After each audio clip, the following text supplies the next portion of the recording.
जय हिंद दोस्तों, I am C Ankit Jain and again आज मैं एक टॉपिक डिस्कशन के लिए जो पिक किया है मैंने वो आज के टाइम में बहुत रेलेवेंट हो जाता है। आज के टाइम में मतलब कोविड और कोरोना की सारी जगह चर्चा है। सो मेरा जो टॉपिक है वो फाइनेंस वर्ल्ड से रिलेटेड है जो आज के टाइम में रेलेवेंस जिसकी ज़्यादा बढ़ जाती है। सो topic for today is refinancing of a asset. चलिए पहले हम थोड़ा फाइनेंसिंग समझेंगे तब रीफाइनेंसिंग समझ आएगा। फाइनेंस करवाना मतलब आप लोग सब समझते हैं कि किसी भी एसेट को खरीदने के लिए अगर हमारे पास पूरे पैसे नहीं है या हम पैसे लगाना नहीं चाहते तो हम लोन ले लेते हैं बैंक से या किसी फाइनेंशियल इंस्टीट्यूशन से। तो हम उसको कहते हैं हमने अपना कार या होम फाइनेंस करवा लिया, लोन ले लिया, होम लोन ले लिया या कार लोन ले लिया। So this is called financing.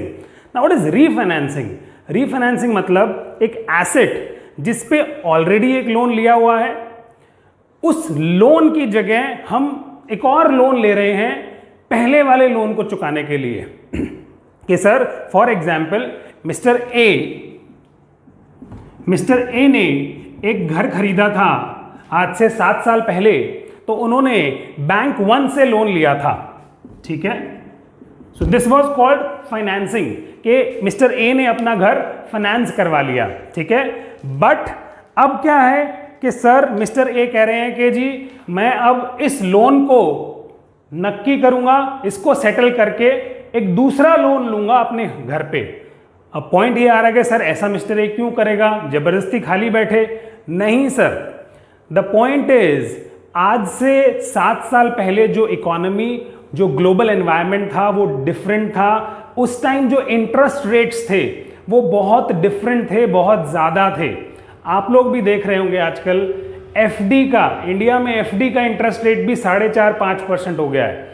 Car loan, home loan, सब कुछ इतना सस्ता हो गया है। पैसे बांटे जा रहे हैं बैंक द्वारा कि भैया लो सामान खरीदो, इकोनॉमी को रिवाइवल दो। सो इस टाइम जो इंटरेस्ट रेट का सिनेरियो है वो बहुत लो इंटरेस्ट रेट्स चल रहे हैं।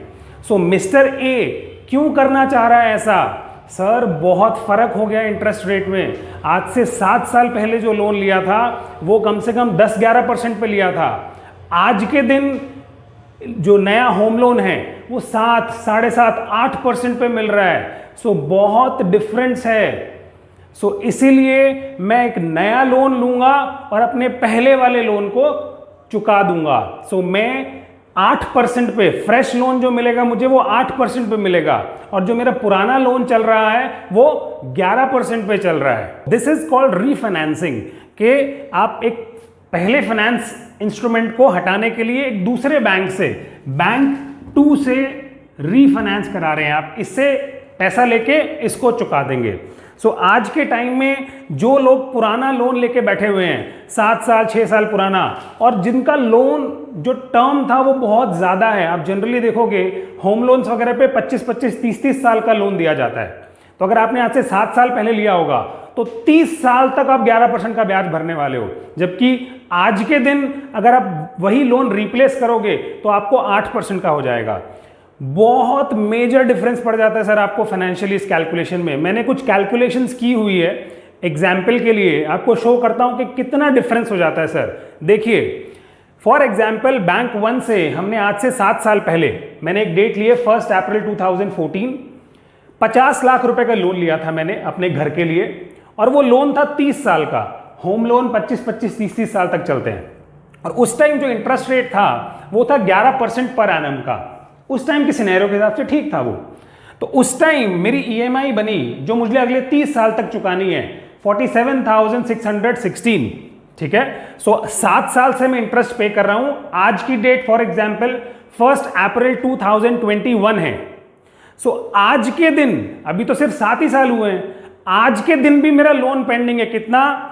47 लाख रुपीज। ये कैलकुलेशन मैंने करी हुई है एक्यूरेट, 47,75,906। सो अभी भी इसमें 23 साल मुझे होम लोन की रीपेमेंट करनी है। At what interest? At interest which was 7 years old, 11% पे करनी है, ठीक है। अब now what if I do a refinancing of this loan? Refinancing मतलब मैं एक दूसरे बैंक के पास गया, मैंने सेम एग्जांपल लिया है, मैं एक दूसरे बैंक के पास गया, तारीख है आज 1/4/2021, अमाउंट कितना, जितना मेरा लोन आज पेंडिंग है 47,75,906, और टर्म कितना 23 साल, क्योंकि इस लोन में भी 23 ही साल बाकी है मेरे अभी, 23 साल। नाउ द मेजर डिफरेंस, जो नया बैंक मुझे आज के दिन इंटरेस्ट दे रहा है, एग्जाम्पल के तौर पे 8.5% पर एनम, ये 8 भी हो सकता है, 7.25 भी हो सकता है, मार्केट रेट्स इतने नीचे आ चुके हैं। सो 8.5% पे मुझे यही लोन मिल गया। तो इस केस में मेरी ईएमआई देखिए सर, जो अगले 23 साल भरनी है मुझे, 39,453। डिफरेंस देखिए सर, एक तो मैं अगले 23 साल 47,000 भरता, और अब मैं नए लोन पे 39,000, सब कुछ सेम है, लोन अमाउंट सेम है, टर्म सेम है, लेकिन ईएमआई में डिफरेंस कितना, ऑलमोस्ट 8,000 के आसपास का डिफरेंस आ गया। 8,000 रुपये महीने की किस्त कम हो गई सर आपकी। 23 साल का अगर इसका इफेक्ट मैं आपको कैलकुलेट करके दूं, सो अगर ये लोन ऐसा ही चलता रहे आज के बाद अगले 23 साल, तो जो मैं टोटल ब्याज भरूंगा इस लोन पे वो हो जाएगा 83,66,154। कुछ व्यूअर्स को ये डाउट आ रहा होगा, सर लोन 47 लाख का है, इंटरेस्ट इतना कैसे भर दोगे? सर यही कंपाउंडिंग का मैजिक है, लॉन्ग टर्म में फिगर्स इतनी बड़ी हो जाती है। 23 साल is a very long term. 23 साल में आप 83 लाख का इंटरेस्ट पे करोगे आज के बाद, जबकि इस लोन में आप 61 लाख का इंटरेस्ट भरोगे। So can you see the difference? There is almost a difference of 21 lakh rupees. 21 lakh रुपए बहुत बड़ी अमाउंट हो जाती है सर। छोटी सी चीज का आपको ध्यान करना है, क्या कि जी मेरा इंटरेस्ट रेट किस रेट पे चल रहा है, मेरा लोन किस रेट पे चल रहा है, और आज के दिन मार्केट में क्या अवेलेबल है। अगर इसमें ह्यूज डिफरेंस है, ह्यूज डिफरेंस मतलब दो चीजें आपको इसमें हमेशा ध्यान रखनी पड़ेगी। रीफाइनेंस करने से पहले दो चार्जेस इन्वॉल्व होते हैं इसमें।